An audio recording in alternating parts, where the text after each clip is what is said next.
Hace un par de meses A few months ago, I came from a meeting on cinema and tourism in Ouarzazate, and I had to hop for many hours. I think I was waiting for 10 hours in Casablanca, the airport in Morocco.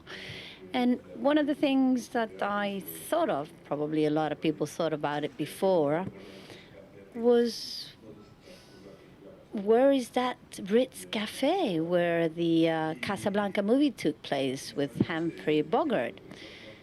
And I thought, well, it must be impossible because actually that film was never shot in Morocco. It was shot in Los Angeles. But there was a Cafe Ritz that did not exist when the movie was shot, but which was created during the 70s by um, a very intelligent entrepreneur. So he realized that there was a link between cinema and tourism that went further than the actual film in itself. I mean, obviously, in the movie, the actors did not actually shoot in Casablanca, but the cafe is there and people like to visit it. So the imaginary created by cinema is very important.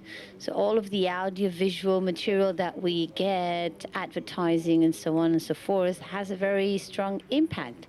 We have seen in the last couple of years how Ibiza and Formentera multiplied the amount of tourism that they received thanks to an advertisement on beer. And they used Formentera to advertise themselves. And what happened is that people went to Formentera to visit because the ad was so beautiful. So the audiovisual arts are beginning or are already occupying a place that was occupied during a long time by literature, by painting, and even photography. We often forget that tourism is a word that comes from the Grand Tour, a term in the 18th century that had to do with a trip of sort of recognition of the world and history. The intellectuals at the time actually sort of went around the world to get information about the world, and they went to Rome, they went to Greece, they traveled around Italy, and there are many sort of stories written on those trips, on those grand tours. So the Grand Tour initially wanted to be a way of enhancing the knowledge and the experience of the person who was actually traveling while sort of having relaxed time at the same time. I think that regarding painting and music, there were great destinations like Salzburg for music. Now all of this is occupied by audiovisual means of communication. So people go to Paris after Made in Paris. Hundreds of thousands of people visit the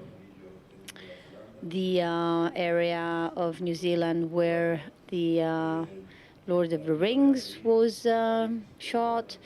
The route of Amélie is a recognized touristic route in Paris. The Devil's Mountain, the third phase of the Spielberg film, is also a cult place visited for the attraction to paranormal phenomena. And then Dancing with Wolves also had to be reconstructed many years after the film was shot because people went to find the location where the film had actually been shot, and they had to sort of reconstruct that hut so that the visitors would not be disappointed. So I think that those means of communication that really enhance so much tourism experience is something that we can't really avoid. As it has been said this morning, we need to work together very closely, like when shooting the movie Cloud Atlas, for example. We are really not taking advantage of the opportunities that the cinema is giving us. I think that is something that can be solved, and we're working on it. Poyensa was a year ago the scenario for the movie Mad Dogs, and I have already had some inquiries from British tourists that would like to locate the house of Mad Dogs in order where it was shot, because they want to maybe spend their money honeymoon there or something. So I think we might be working on developing a movie map in Mallorca, a way to give the tourist the experience of what he felt in a movie. Like we've seen examples of Sherlock Holmes, Harry Potter, closer by here in our country, Dr. Mateo, which has changed completely the economy of Lastres, the city from the city in Asturias where the film was shot. Really, they have all kinds of things now which they didn't have before. The whole village has been transformed in order to give service to the array of visitors that visit them. And there's a field that is still there to be explored. And I was referring to the case of Dr. Mateo, which has also given way to specific guides of the area to follow the steps of Dr. Mateo. And the phenomenon that I wanted to refer to is the revalorization of the heritage of the public infrastructures that are used by the cinema, the ones that are historically important, like the palace where the Harry Potter film was shot.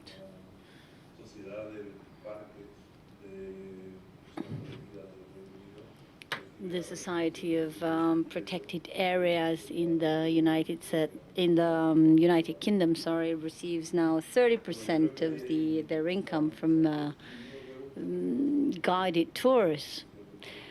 And there's another new phenomena that I'd like to highlight. It's Betten Das program in Germany. And this year, for the first time, a flight company has made an experiment on selling trips for 1 week to spend an afternoon during the shooting of a program here. And they've sold 4,000 trips. So that would be a way of getting people to come over. We could have probably done that as well during the shooting in Sawyer. So I think that in the origin of the movies, there is a great space to applying creativity. There is space for the experience, the emotions, all of the things that can relate to the cinema, can make those places attractive in a different way. Not long ago, I met the author of a study on the impact that the series Millennium had in Sweden. I think now the movie there on the 5th edition, the 6th edition is being shot in the south of Spain now. So the view of Sweden has changed from being a cold country where extraordinary things happen, where people have passions and professions, and And in fact, Sweden has not changed so much, but the perception that people have on Sweden has. So I think we have a great field there for applying our services and offers, and also a wide field for applying things in a different way. We were before trying to develop the idea of creating a PhD on cinema and tourism to see what the impact on that could be. How could we measure the impact of a movie being shot in Puerto de Sóller, for example? How much has Mallorca changed thanks to the movies that have been filmed here? Or what's the influence of the ideas, of the narration, of the emotions that the visitors go through when they visit the island? And I also wanted to refer to what Luis del Olmo said regarding the visitors from India to Zurich. There is a very recent example from a movie in La India where there is a character that starts singing a copla flamenca in Hindi, and that has provoked a new interest for in Spain for India. So, I mean, really, when we mix everything, like the tomatinas de Buñuela and the toros de Pamplona, I mean, everything is all mixed up, if you want. But people have actually sort of discovered the country in that way, you know, and it creates a desire to come and visit. So probably we'll get more tourists because of that. So there's a lot to think about. In many countries, this already works, and it works very well. So maybe we should take advantage of that. I mean, in the United States, they have obviously used the cinema to create their image. And we probably know more about New York than Soria because of the cinema industry. And I think this type of industry is not being exploited here. And I'm surprised to hear what people say about Mallorca when they come to film here, because it has not very much to do with the stereotype that the industry insists on selling. I mean, 18 years ago it was very different. Nowadays, maybe people come with a bit more of a demand than just lying on the beach. But Mallorca is much more than what we sell on the tourist guides. It is a space with a very high natural value, something that is often forgotten here when doing the planning and management of the land.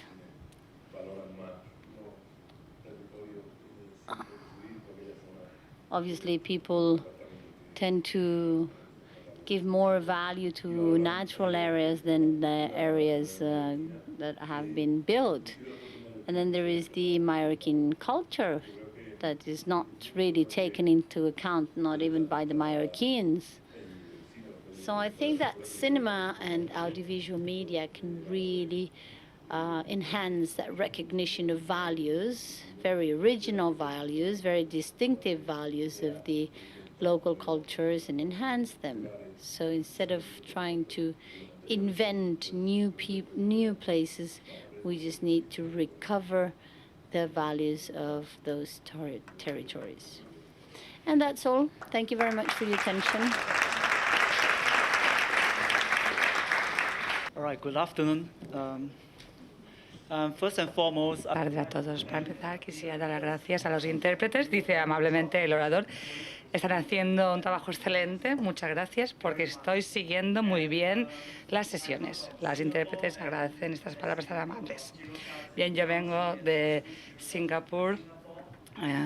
Singapur muchas veces pues tiene muchos estereotipos. La gente piensa que Singapur es un lugar muy aburrido, que no pasa nada, y no es así. Singapur está muy alejado de estos estereotipos.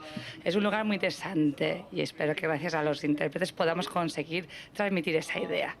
Estamos hablando de turismo y de creatividad. Singapur, si tiene que conocerse como la Mallorca de Asia, entonces Eso va a ser para nosotros un gran honor, dice el orador. Es muy interesante para mí ver cómo esta mañana ha habido un amplio debate. Y he visto que todo el mundo está preocupado por lo que está pasando aquí. ¿Y eso qué significa? Significa que aquí somos conscientes de la competitividad existente y hay que estar tranquilos. Yo creo que las cosas aquí funcionan muy bien. Yo creo que nunca conseguiremos Singapur ser la Mallorca de Asia. Tenemos mucho que aprender de Mallorca y de España también.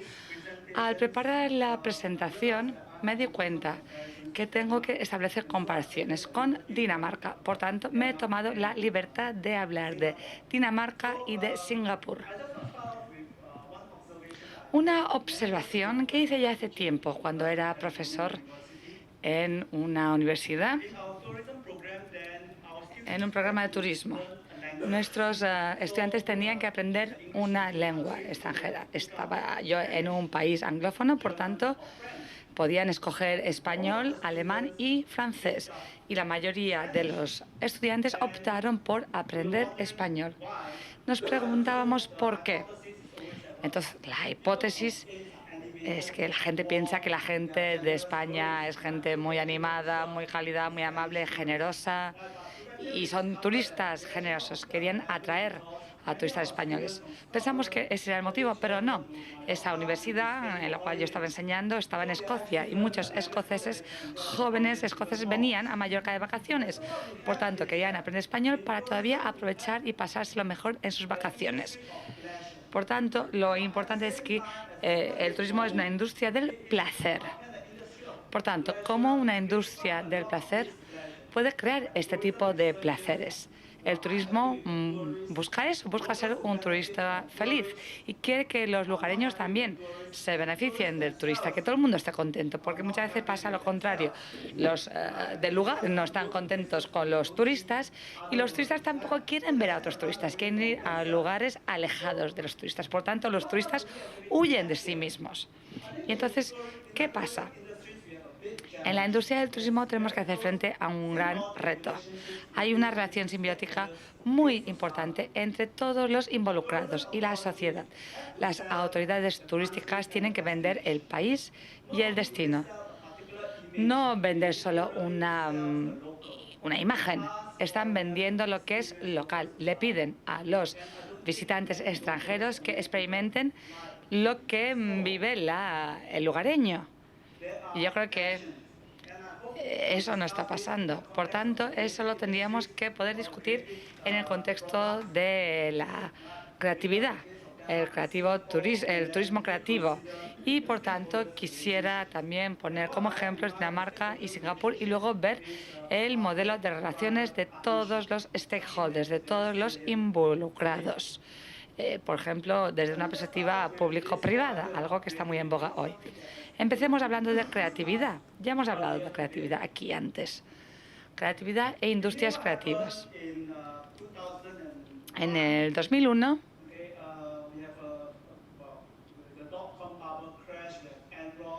vimos el crash de Enron y perdimos también un poco la posibilidad de ser creativos. Fuimos creativos en el 2001, pero en un contexto que no era el mejor. A nadie le gusta ser creativo en un entorno que es desorganizado. Por ejemplo, vemos esta habitación de la izquierda. A nadie le gustaría ser creativo. Aquí es verdad, la creatividad puede ser impredecible, experimental y muchas veces la creatividad es algo que es gratuito, no es comercial y puede ser algo vinculado al genio. Eso es lo que veíamos antes, pero ahora estamos viendo un fomento de la industria creativa. Y es un proyecto político, en realidad, que ahora resalta el hecho de que la creatividad puede gestionarse. Es rentable y que involucra a todo el mundo. Todo el mundo tiene el potencial de ser rico y famoso, porque todos podemos ser creativos. Es una democracia con la participación de todos. Es productiva y tiene propósito. Esa tensión que vemos aquí en pantalla sigue existiendo todavía. Pero estos son los aspectos originales de la creatividad. Tiene que haber tensión. y evidentemente puede generar tensiones entre los diferentes interesados. Veámoslo más en profundidad. Hemos oído muchas historias ya sobre el turismo. El turismo nos salva de la crisis, ofrece muchas cosas, pero también el turismo puede ser un enemigo. Por tanto, hay que ver cómo nos ayuda el turismo en la industria creativa. Para empezar, la definición de la industria creativa depende de 3 clústeres: diseño, medios de comunicación y acceso a la cultura. Y el turismo puede encajar en el uso de estos 3 clústeres. En el turismo vendemos muchos productos creativos, evidentemente. En muchos destinos, en la actualidad, se fomenta el arte y la cultura, y el motivo de ello es, en primer lugar, debido al turista. Singapur es un claro ejemplo. Singapur es cada vez más interesante desde una perspectiva cultural gracias a la Oficina de Turismo de Singapur. Dice, tenemos que invertir en el desarrollo cultural para generar turismo, pero al mismo tiempo el turismo puede verse como el enemigo, porque los turistas vienen, nos abruman, entran en nuestras vidas cotidianas, transforman nuestros espacios y pueden ser una lata. Como resultado, vemos al turista como el enemigo. ¿Cómo lo hacen los destinos? ¿Cómo pueden gestionar este tipo de tensiones? Yo, al comparar Dinamarca y Singapur y ver también lo que está pasando en China, pensé que cada una de las autoridades del turismo están buscando fórmulas para ser conscientes de la necesidad tanto de la industria como de la población local. Se tienen en cuenta los diferentes intereses. Por tanto, veamos, comparación entre Dinamarca y Singapur.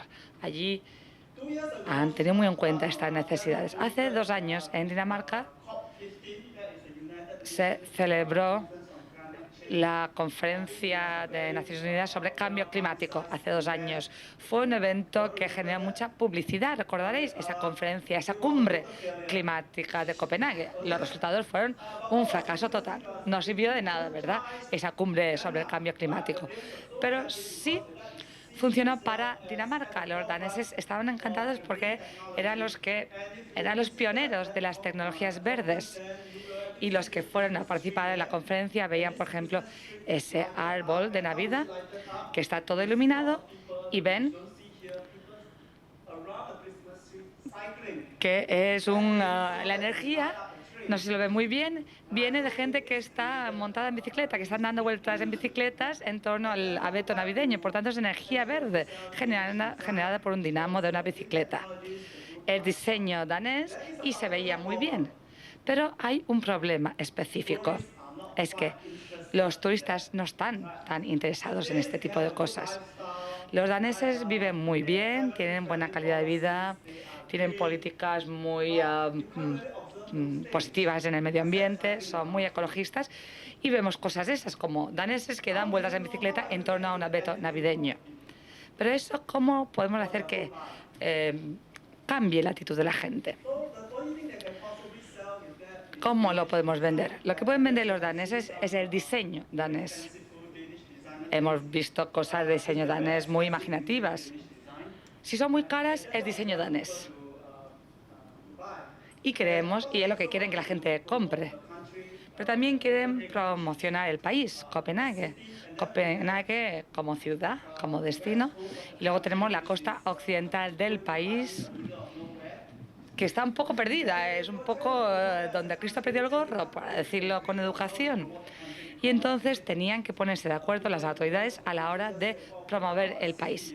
Porque la gente de la costa occidental decía, nosotros no somos una ciudad y ustedes están utilizando recursos para fomentar Dinamarca como turismo de ciudad. Entonces había discrepancia.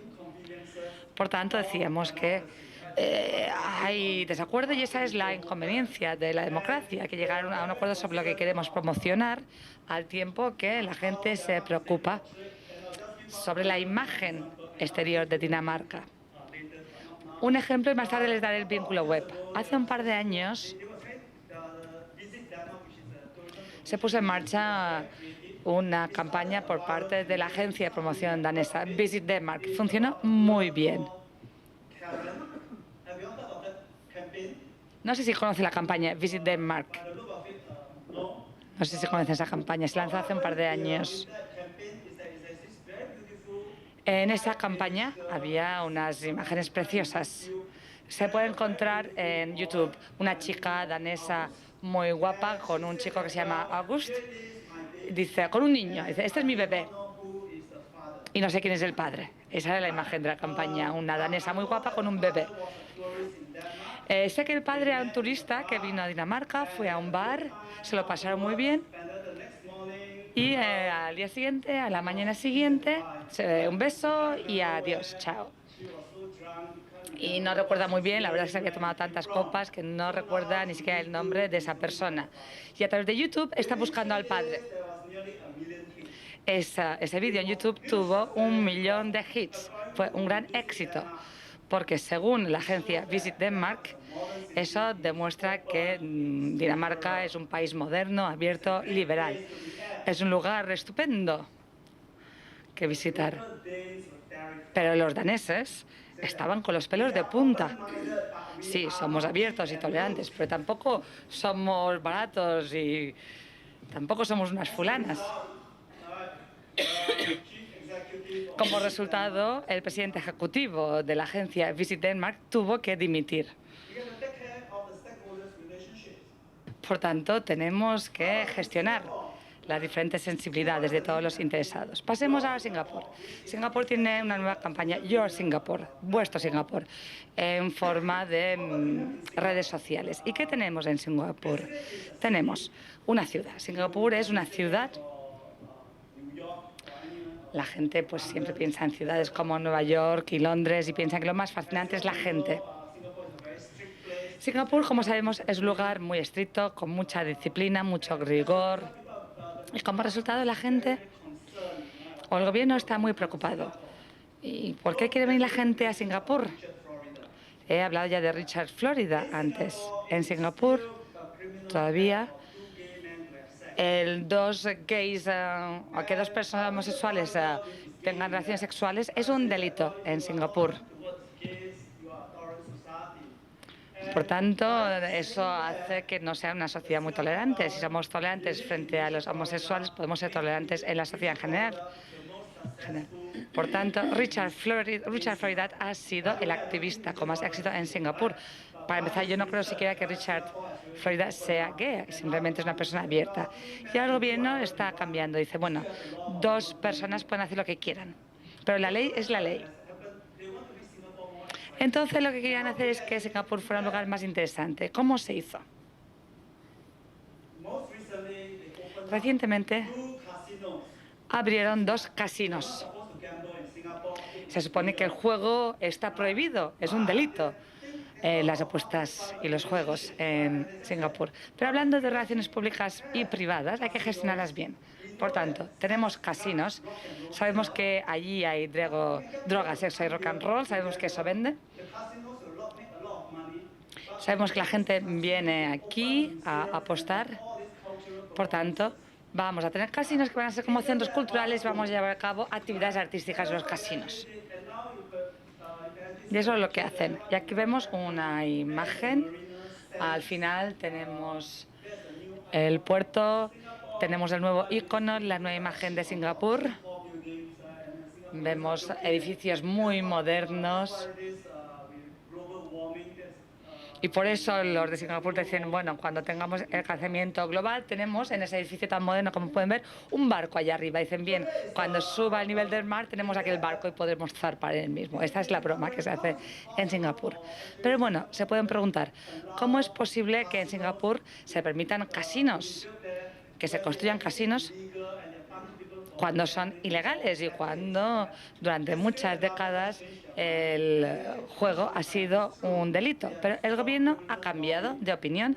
Hay un lobby turístico muy fuerte, muy activo. Tenemos ahora también, por ejemplo, un rally de Fórmula 1 en Singapur. Es el único rally, la única carrera que se corre por la noche.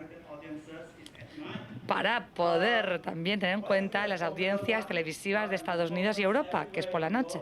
¿Por qué tener carreras de Fórmula 1 cuando hay en todo el mundo ya? Pues es importante porque le da glamour a la ciudad. Tenemos conciertos de rock, productos creativos, pero sobre todo, y lo que es más importante, podemos pedir prestada la reputación de artistas del rock como Beyoncé u otros que vienen a nuestro país y entonces los visitantes piensan que si se pasean por Singapur a lo mejor se encuentran con Angelina Jolie por la calle. Si tenemos Fórmula 1 por la noche, pues no es una idea muy positiva para el medio ambiente tener carreras de Fórmula 1. Además, por la noche en la ciudad, pues, por tanto, molesta el tráfico y los residentes no están muy contentos. Lo mismo con Bollywood. Se decidió filmar una película de Bollywood en Singapur y decían, queremos hacerlo en ese momento porque la luz es la mejor. Eso se tuvo que negociar. Si resulta que se está filmando una película en ciertos momentos donde hay mucho tráfico, pues eso plantea muchos problemas, muchos atascos y demás. Pero como la agencia de turismo es un lobby muy fuerte, se aceptó. Y gracias a Bollywood, a que se han rodado películas, tenemos más visitantes. También tenemos además dos centros comerciales de informática que están abiertos las 24 horas, porque muchos de los turistas que nos visitan también vienen a Singapur para comprar cosas, artículos de informática. Ese es nuestro racionamiento. Bien. Singapur y Dinamarca han seguido planteamientos muy diferentes a la hora de abordar las diferentes necesidades de los concernados. Singapur tiene una visión muy diferente a la de Dinamarca. Pero las políticas nunca son muy claras. Hay ciertas ideas que a lo mejor afectan a los locales. Las ideas son diferentes, los planteamientos son diferentes, pero vemos puntos en común que son interesantes. Y es cómo han gestionado la relación público-privada. Y los debates que se han generado son casi similares.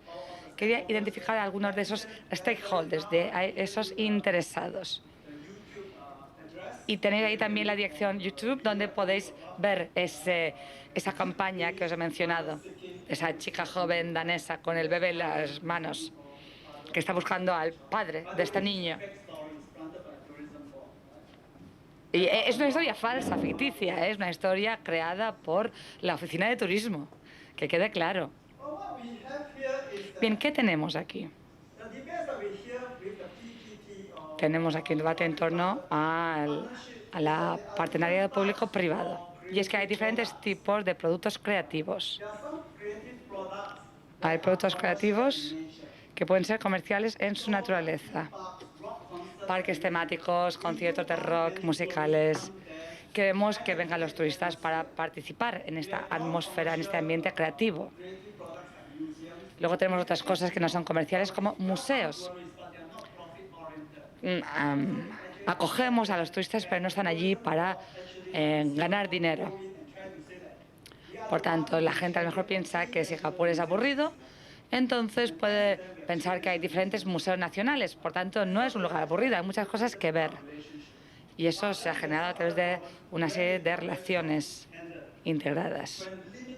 Pero a veces los lugareños, la gente del lugar, a lo mejor quiere solo una presencia turística limitada. Algo, pero no demasiado. Y con eso podemos tener festivales de cine. Hay un festival de cine en Copenhague y también hay uno en Singapur. El de Copenhague era para fomentar la ciudad. Así que el mundo del cine y el turismo empezaron a trabajar de forma conjunta y bien un problema. Y es que hay algunas películas danesas, hay algunos directores daneses. Si ven una película danesa oscura, con la cámara que se mueve mucho y demás, pues esas son las películas danesas. Son un poco oscuras, son un poco de arte y diseño, no son grandes éxitos de tanquillo. Están allí. Por tanto,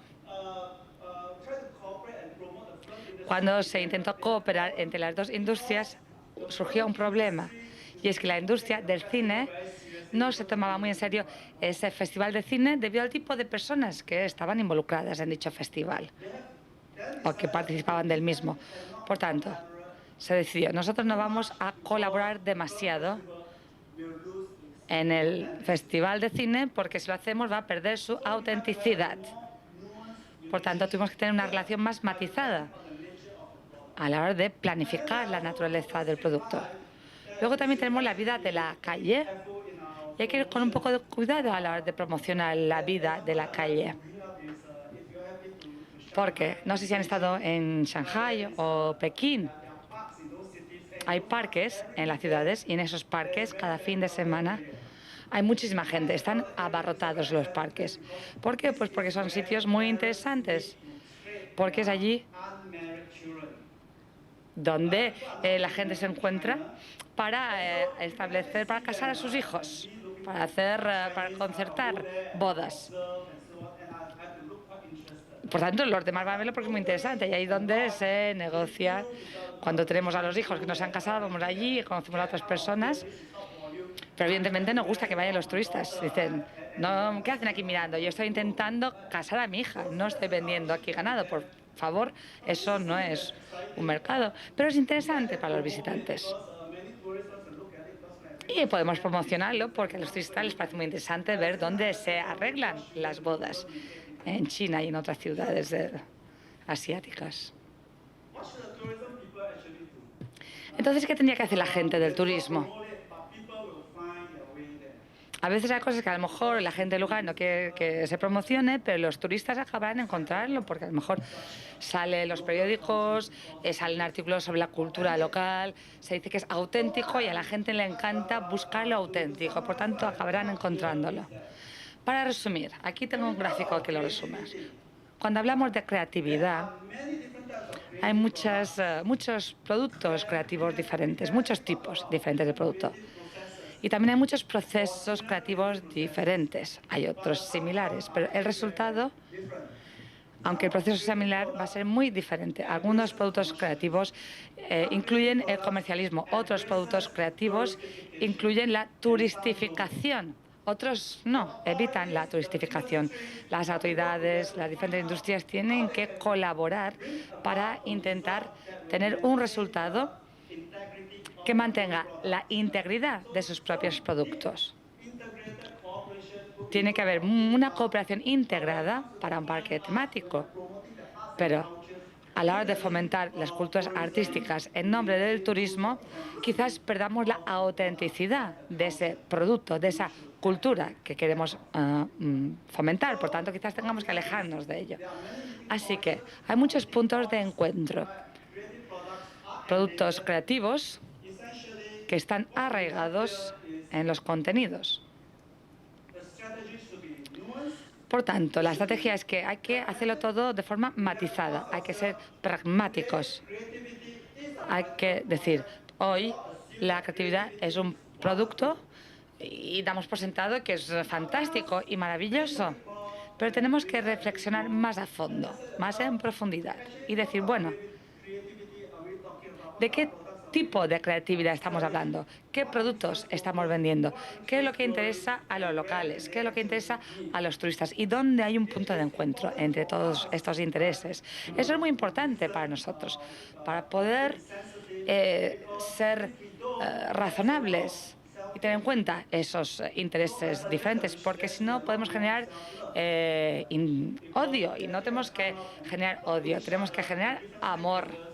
Por tanto, hay que tener en cuenta los intereses de los diferentes stakeholders, los turistas, la gente de la calle, las autoridades, qué es lo que necesitamos de cada uno de los involucrados, los stakeholders, cómo podemos todos colaborar para mantener la integridad de los productos y de la vida de la gente. Y a través de ello, el proceso va a ser continuo. Como ya he dicho antes, hay muchos stakeholders, hay muchos concernidos. Por tanto, vamos a alcanzar una serie de acuerdos muy interesantes. Y eso es lo que estamos viendo en estos casos de Dinamarca y de Singapur. Las autoridades tenían una única política. Decían, tengo el dinero, haced lo que queréis, es lo que dicen en Singapur, y en Dinamarca, dame el dinero y haré lo mejor posible con el dinero que me deis. Esos son los dos enfoques que se han seguido en estos dos casos que os he mencionado, de Singapur y de Dinamarca. Muchas gracias. Thank you so much, Ganseng. Thank you for this interesting presentation. I think you... Muchas gracias por esta presentación tan interesante.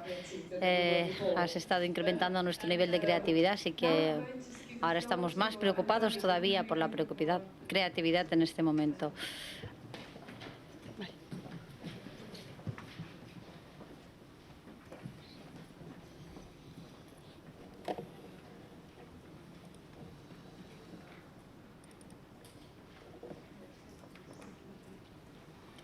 Bueno, buenas tardes a todos. Lo primero, dar las gracias a la organización por invitarme a participar en este. Thank you very much for having invited me to participate in this event.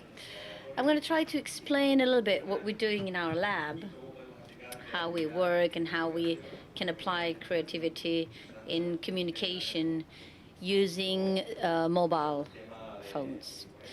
That's the theme of my speech. First of all, we'll have a look at the definition of guide. I looked for it in Google, and I copied and pasted it. And here it says basically that is a person that guides people with a lot of knowledge in different languages, etc. And basically what we are doing is giving the people the possibility to have a tourist guide within their smartphone, so they wouldn't need someone. So it would be replacing the person who would be the guide, the tourist guide. So we'll have a look at the state of the art on what there is in tourism guides to apply to mobile phones. And I think it is a field in which we can apply a lot of creativity, really. We have different web platforms and different ways of communicating ideas to tourists. As you can see on the screen, there are 3,000 million websites, different types, obviously.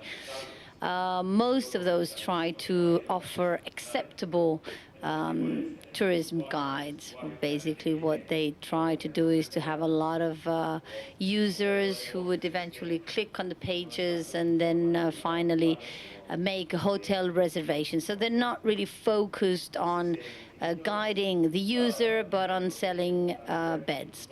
There are many portals like the one you see here. If you access this portal, it will give you information on Mallorca. I'm not sure whether it is good or not. But above, there is a banner that invites me to go to Oslo. And I thought, well, between going to Mallorca and going to Oslo, there is a great difference. So basically, I'm saying that the link is not very good. When the user is searching for Mallorca, probably not wanting to go to Oslo. I think, at least. Looking for the computer environment, well, there are some very good websites like this one, SkyTeam.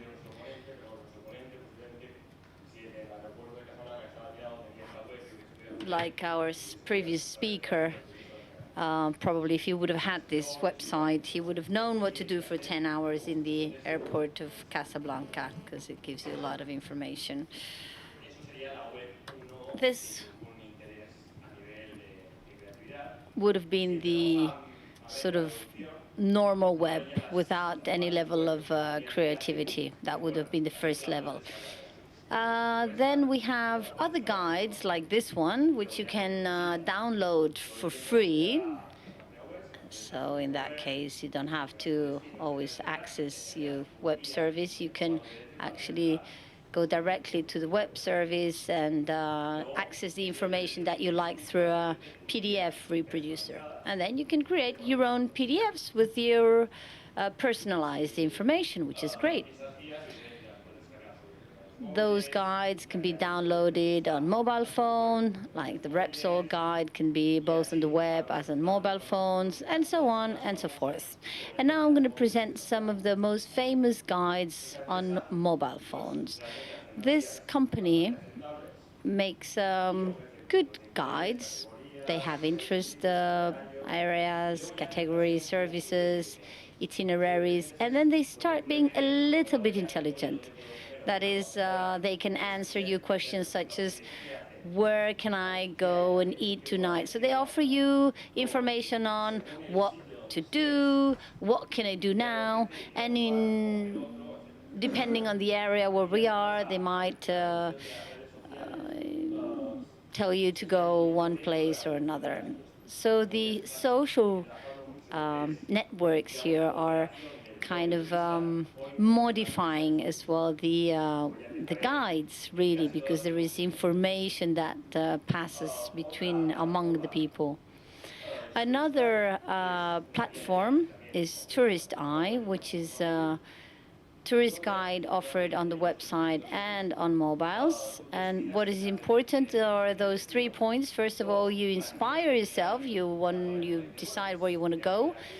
In the second place, you planify where you want to go, and on the third step, you would download the information you need on your phone. And here you don't just download a PDF. What you do is you select all the areas that you want to visit, and you take that guide with yourself of all the areas you want to visit. If we go to the classic guides that everybody has used in the past, we have this company that everybody knows. It's called Lonely Planet, but basically they don't give you all the information. Some are for free, but most of them aren't. There's on Korea, on all over the world.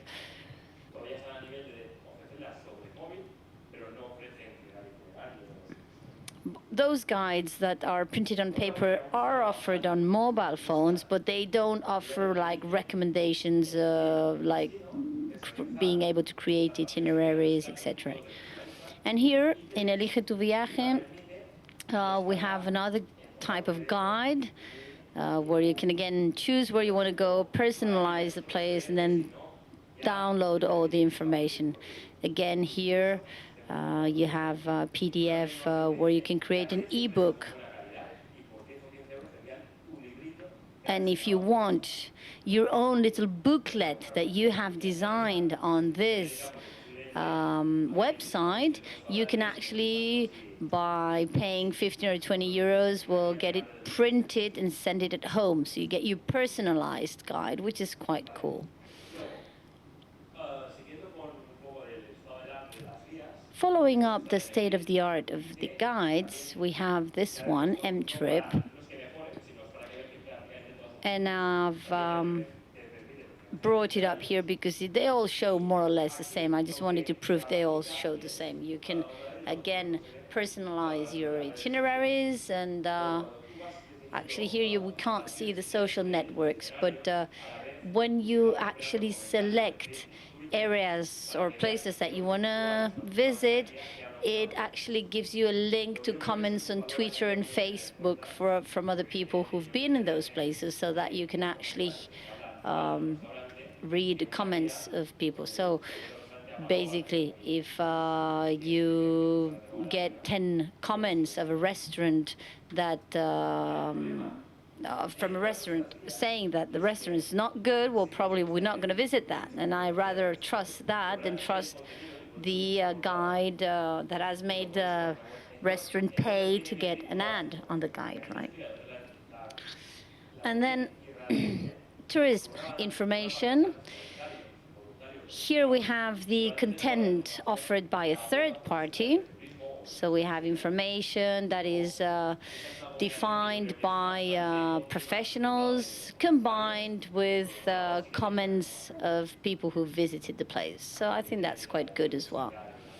Obviously, you can download that on Android Market, etc. And then there has been another evolution, which is to start thinking that users, tourists in this case, offer their own information in order to generate guides. An example is Minube. In Minube, you select a guide. And it allows you to add places. So you can download the guide, and you maybe go to Palma, let's say, and you see that within the guide, the Palma Cathedral is not there, and you can add it in. So it's the users that are actually feeding the page, like the Wikipedia, but for a tourism guide. I'm just showing you the slides on how to do that, just to prove that it's very easy. So what happens here? That at the moment that you're doing guides that are only done that is only done by those who want to cooperate, well, obviously you can't guarantee that everything appears on the guide. There is another example, stay.com, that allows you as well to select your guides.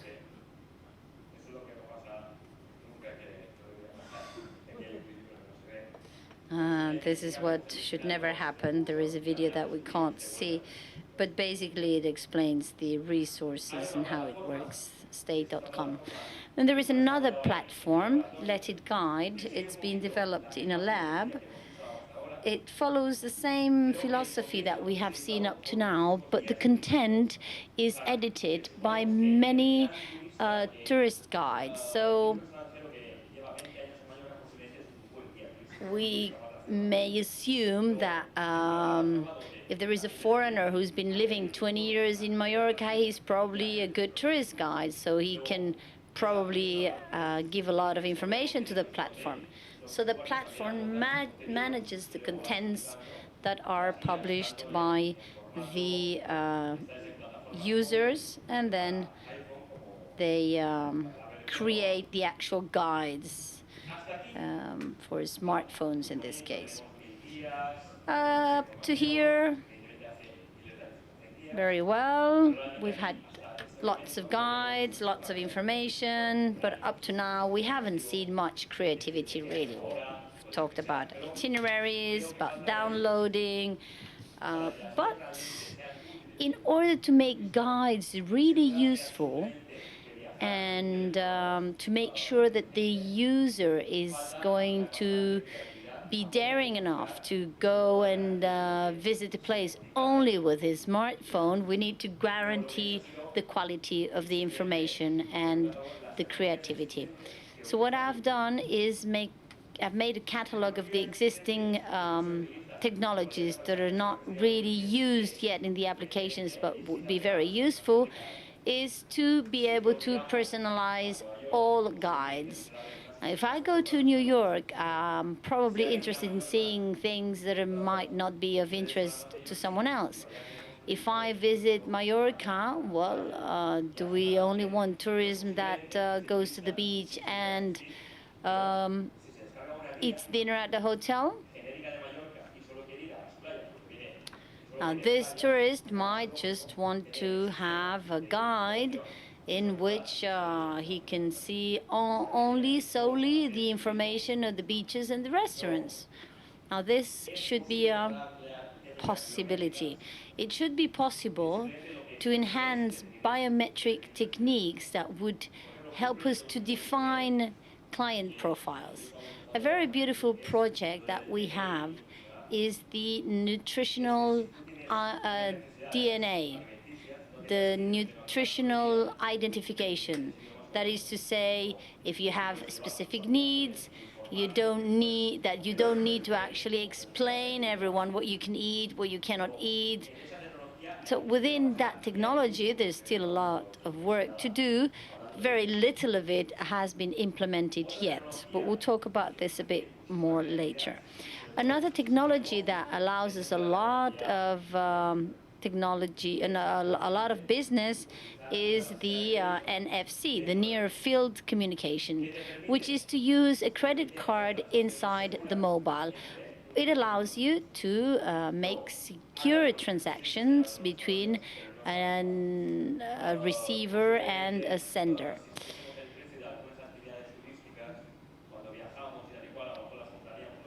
maybe if we would find out while traveling what is the price of a certain tourism activity, maybe we would buy it or not in function of the price without having to change or exchange money and so on. Here we have examples of places in China where they already use technology NFC. In Europe, we're still lagging back. And then there is a pretty interesting technology, which is the GPS and the social networks. And I think that if I go to a conference in Madrid, I might probably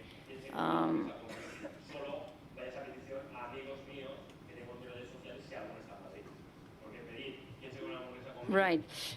The idea is if I am in Madrid and I want to send a message to my friends who are in Madrid, because maybe I have some time, dead time, and I want to eat something with someone, it would be good if I could, through my social network, contact only my friends who live in Madrid to ask them if they want to come and eat something with me, and not just send a message to all of them who might be in other places in the world.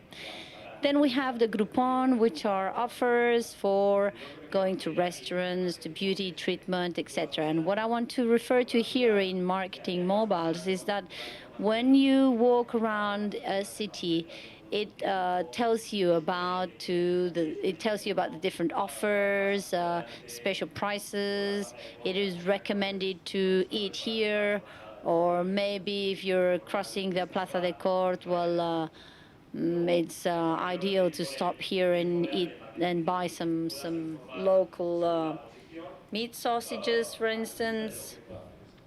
So it gives you information on what you can do in the moment when you're passing by different places in the city. I didn't have other examples for mobile phones, so that's why I used Groupon. And finally, it is often forgotten, but people my age and older people, when we get those menus with small print, we have difficulties sometimes to read when we're not wearing those little glass things in front of our eyes. So if we leave our glasses home, we have difficulties in reading the menus. So maybe another important aspect is to personalize the information for the user.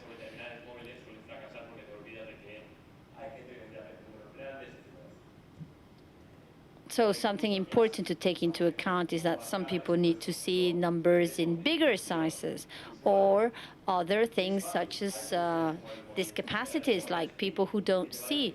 There is solutions such as mobile speak, which informs you via voice about all the information around you, so that wouldn't be too difficult to adapt as well. It already exists. As a summary, I'd like to say that when we try to do creative things in tourism fields, for me, it is essential to offer personalized content in an automatized form according to the profile of the user. That is to say, if I say that I'm not interested in museums, then no guides should give me any information on museums, because I've already said I'm not interested. Or if I say I'm very interested in restaurants, then I want all the information on restaurants. Also, they should offer a content adapted to the environment, the contextual situation of the user in real time.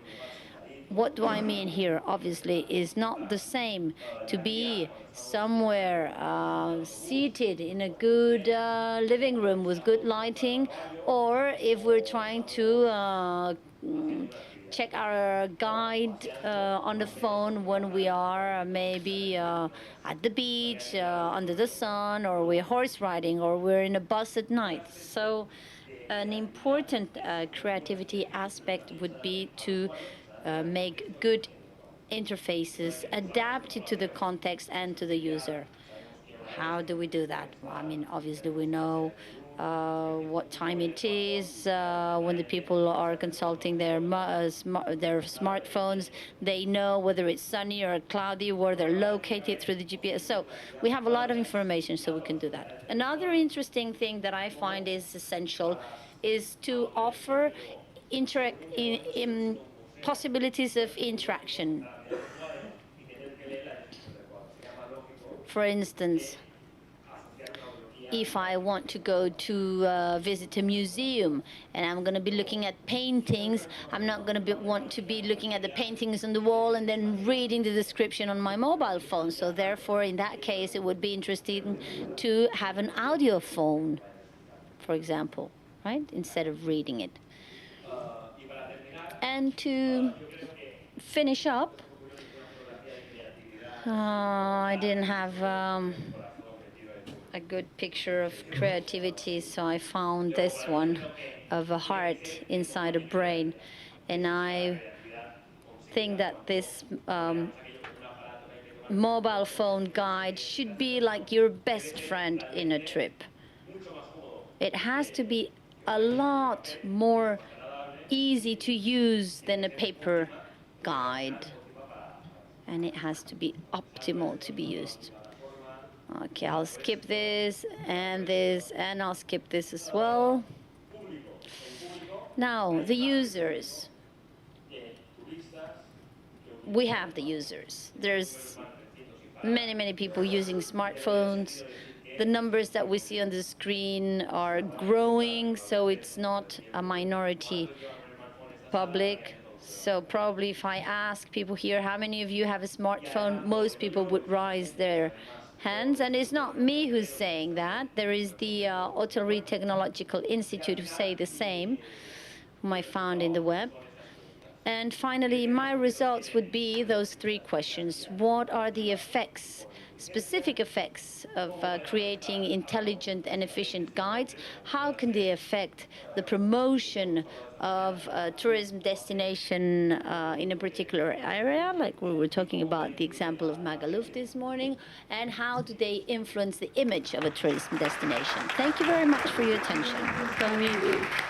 Ha sido muy interesante y Thank you very much. It was very interesting. And it's very good to have a clear example. All the creativity that we see out there, all the things that are happening. The world is going so fast. And again, here is co-production, isn't it? It links very well with Greg's ideas, co-producing. More and more things are going to be generated following a co-production process. We're going to listen now to Peyo, the managing director of Microsoft Center for Innovation and Tourism Technologies in Mallorca. Thank you very much for inviting me to be here. It's a bit late. We're running behind, so I have to be very brief. Because I think that what we all want to do is have time for debate. So, as I said, I'll try to be very brief in my presentation.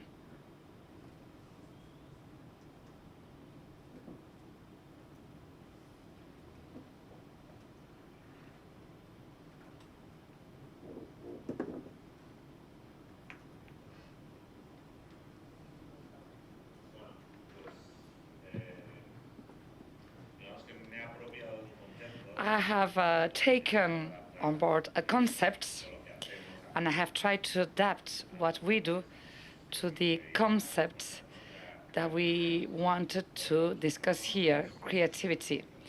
If you don't know the Innovation Center for Tourism Technologies, I'm going to do first a brief presentation of who we are. We are in the Microsoft. We are one of the Microsoft Innovation Center. There's around 110 of these centers all over the world. Many of them, most of them, are linked to the universities. And essentially, what these centers do is to bring about training and curriculum to the universities. Some of the centers in Spain and in Europe are more specific to a very specific technology. For instance, in Mondragon, there's a center, an innovation center.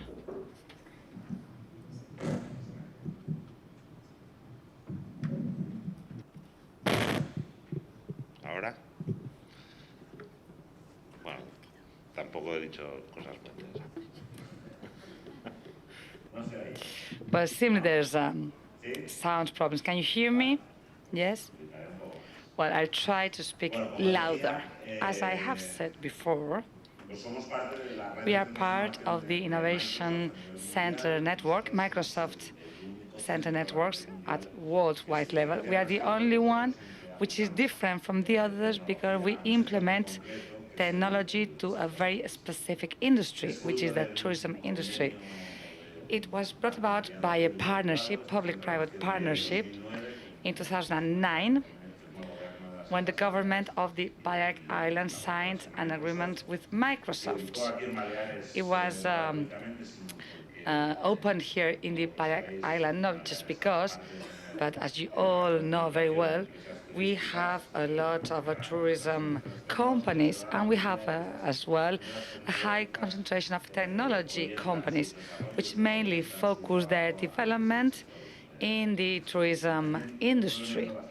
Moreover, and I think is highly evaluated at international level, is that the technology companies have depth knowledge of the tourism industry. It's not the same trying to do code for to develop technology for the tourism industry, or it's very important when we do it to have in-depth knowledge of the industry we are working for, and this is the case here in the Balearic Islands. So what we try to do focus on three main strategic lines: innovation, training, and demand generation. Regarding innovation, we try to attract or put on the table the R&D of the Microsoft Corporation, mainly products, specific products, not very clear their line, some more than others. So the advantage is that we can access the products before they are in the market. We can play with them, we can play around with them, and we try to be highly creative with these products. And this is what I want to talk about now. Mainly, we take the devices, we try to see the application in the tourism industry, and we present them both to the tourism industry and to the technology industry. For the latter, it's an opportunity to generate new businesses. For the tourism industry, it's an opportunity as well to generate business from the loyalty approach of the client and others. Mainly, the tourism industry has to be aware of what's going to be there in the market from the technology sector. We are not a tourism center. Let's make it clear. We are a center for applied technology to tourism. So our main client are the technology companies. The secondary, the spin-off client is the tourism industry, and of course, the final users, the visitors and tourists. Now, the three letters R and D and I, well, I have changed them. I have R and D and a question mark on the last letter. Of course, we want innovation, and that's part of the principles of the sessions here to generate creative innovation. We all try to look for innovation, everybody around the world. So if we are talking about creativity, I'm showing here a very creative image to give some content to the presentation and some images. What we try to do, we try to motivate the tourism industry, our basic client, to engage with our innovation, what we do in our innovation center. And essentially, we try to sell the concept of creativity especially linked to the experience. What we try to sell is new, highly creative experiences of the user, based always on the use of new technologies.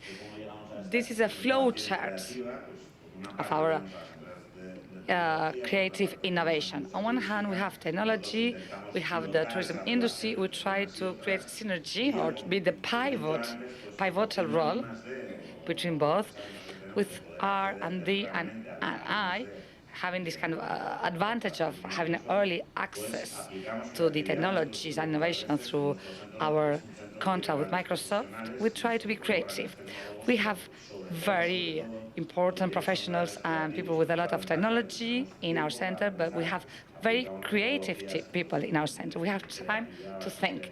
So we try to implement creativity in a very funny way with a brainstorming session. I'm not going to enter in our thinking methodologies. We take things, we turn them around, we say crazy things, and they're really hard work brainstorming sessions. In the end, things come up, and we can develop projects. I have two examples I want to show you, which are very clear. They show this flow of R&D and I within hand, and then creativity, how to work with these both things. I know I've been very fast, but here we have a little device. What's this little animal? It's Kinect. It's a device that many of you know. Those who don't, I'll tell you, it's the extension of a video console, the Xbox. Many of you know these video games. I don't really use with video games, but it's very interesting because thanks to the device, we don't need to have any console. You think it is very useful, but having the trigger,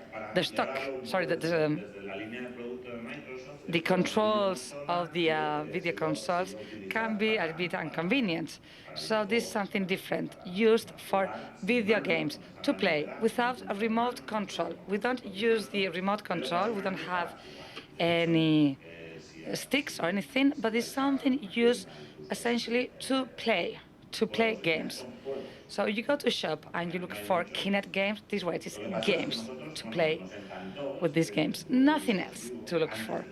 But we thought that device was great. We were highly enthusiastic with it before it was placed in the market. So we tried to develop a pilot project based on Kinect. What we proposed, and we proposed it to Microsoft, and they said that we're crazy, that it was a mad idea. What we told them was virtual traveling with Kinect, with this little device, doing immersion tourism, as what we said previously with the tourism guides. Our reference is a guide that I like a lot, the Globetrotter guide. I'm a little bit lazy. I would never make my own guide. I'd rather go and get a guide that gives me all the information, and then I choose and pick and select. But with the reference of the Globetrotter guide, which is funny, people like it, and gives a lot of information, we decided to use Kinect to go to visit a destination. For instance, if we go to New York, we all have the Globetrotter New York. So we tried this Kinect device to travel to New York from our sitting room, from our couch. So I don't have to do my own guide. I just access the destination through Kinect, and I can stroll and walk and see what is there to be seen in New York. But moreover, I can interact with the destination. Now you are going to see a destination is a pilot project. We have presented the project in different video games first, and it has been very well welcomed. The example is a video. I'm going to comment on it, but this is travel to the planet of the Turons, which is not exactly what you see on the map. It's related to the island of Minorca. The Turons are in Minorca, so we are going to see the video now.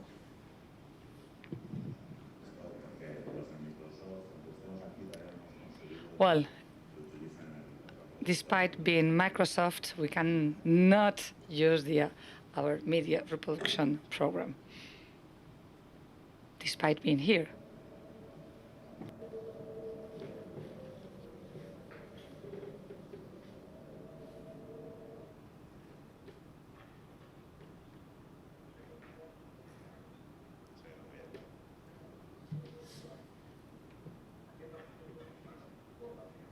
Lo que ha dicho es que está en Menorca y que con sus manos se va a mover por ese destino. Okay, so we travel to Menorca, and without the joystick, we can move around the destination. Ahora activa el menú. Now I activate menu.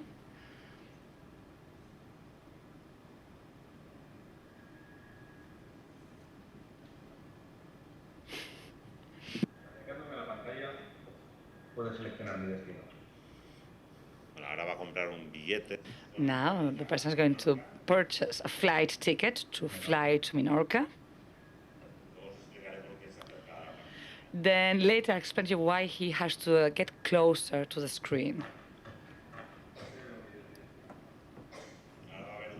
Now he's going to view a video of the Naveta de Students, this site in Menorca. The control can be done with the voice control.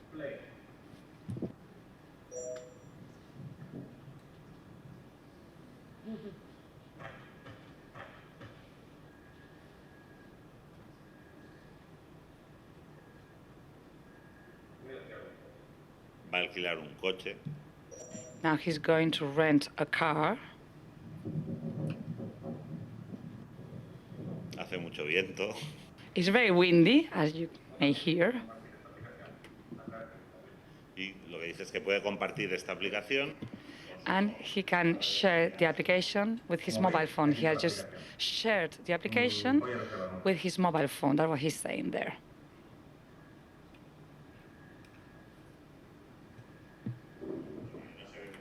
You cannot see very well, but on the screen there's a booking page for the car rental. There's publicity as well.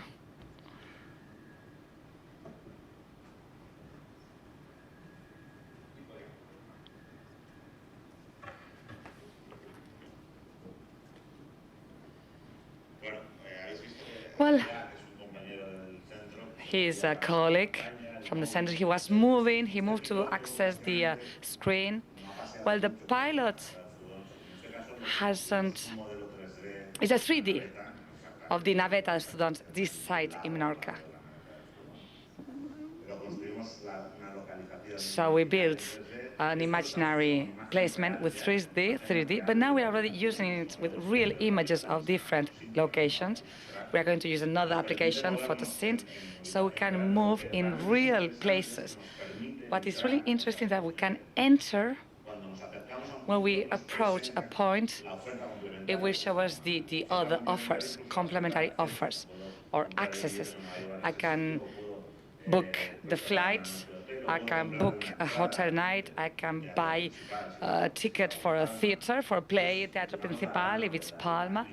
So this is the great novelty. And something else is that we interact with Kinect from our couch, our sitting room. We are creating proximity. This is a very novel concept in the house, in the corporation, according to which I can use different devices at the same time. Tony spoke before of using different devices. The usability through gestures is all gestures. There's no joystick. The same functionality I had in the guide. I'm in front of my TV at home, but I could have in my portable device with a touch screen as well, for instance, as before we saw. He uses a touch screen to book the hotel. This was one example. Another example, which is very similar to what Pedro mentioned before. This project that we developed recently is a Microsoft Tax, a different technology. For those who don't know it, it's very similar to the QR codes. It can be applied for all the platforms. So we don't need to put two QR in the Intro program. It's something that can be used for all the devices, all the mobile phones. as the QR codes, the tags are information tunnels. Functionality, we all know it. However, we are very creative because the audiovisual cluster asked us to do that. They are promoting a TV series, a German TV series that was shot in Pollensa. The Council of Mallorca gave some financial support to the production of this TV program shot in Mallorca. And they asked the cluster how to measure the impact of filming a TV program in Mallorca. This is what Preto was talking about before. They didn't know how to do it. We were chatting and they came to us and said, do you have any idea? How could we do that? So then we proposed a very simple project, very low cost. And we are presenting it not only for the Balearic Island, but for other places, because I have a very high level of acceptance. First, I'm going to show the project on video, and then I'll give you a further explanation.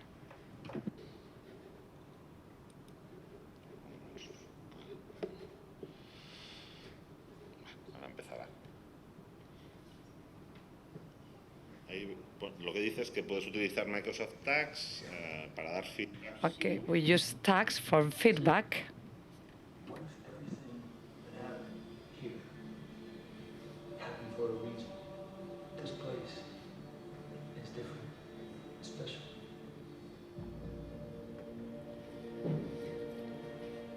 The others don't want to talk about it because it scares them, but we all know it. We all feel it.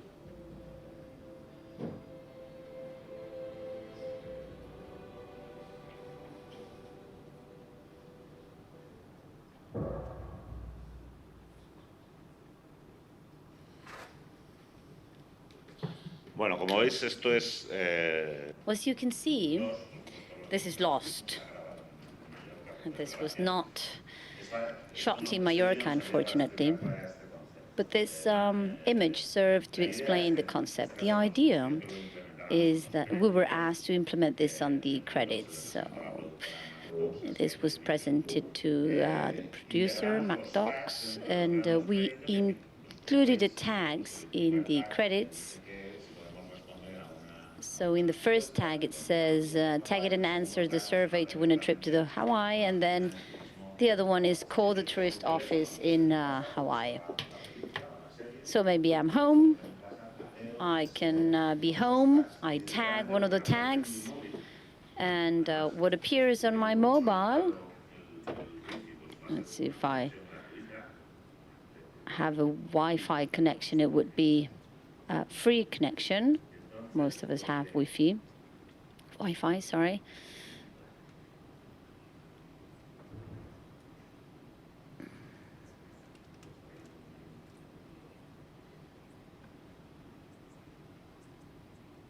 I have a hidden link there.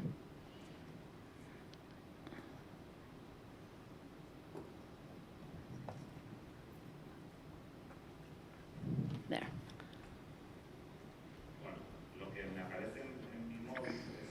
So what I see on my mobile phone is this. Have you ever been to Mallorca? That in the other case, it would be asking us, have you ever been to Hawaii in MacDocs? And then a few questions related to the location. Do you recognize the places where the series was filmed? Would you like to visit those places? Would you like to travel, or when would you like to travel to Mallorca? What kind of trip would you choose, and rate the series? Yeah, the producers want to rate their series as well, or the film. We send it, and what we get with that is the results, the statistics, and I can know how many people have been in Mallorca who have seen the film, the different questions, the statistics, and that brings us to a report. Gran Bretaña, pues... This was for an area of Great Britain, and I have a heat map of all the different questions that have been answered and the different number of scans and all that. So I've presented this because we believe that this is a good example to be creative, to apply this technology in order to solve the problems that we normally encounter in the tourism sector.